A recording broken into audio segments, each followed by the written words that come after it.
talk tonight, so pardon me while I fumble through some very undeveloped thoughts.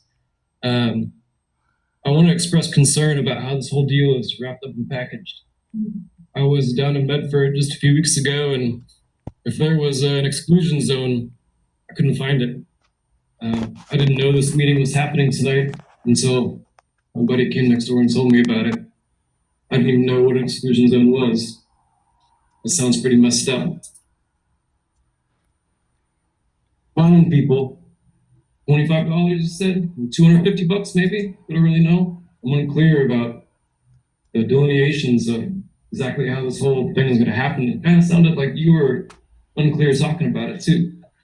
And I'm confused about how we're confused about expressing this to the houseless population, people suffering from mental illness, addiction.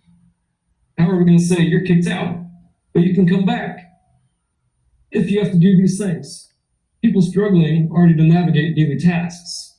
Now we have to tell them, do this, but do it this way.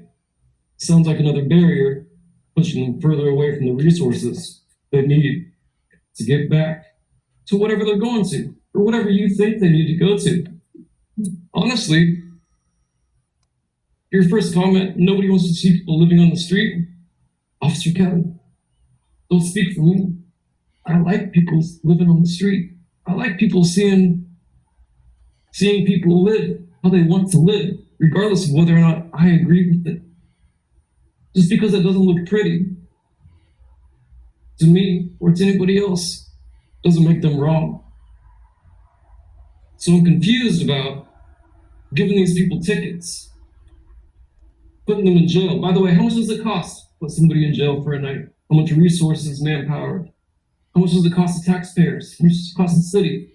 You talked about it being expensive for the state, but what about for the city with this ordinance? I'm confused about that.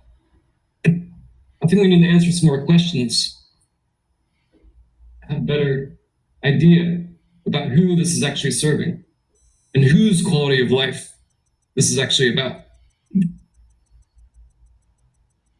No, I got you.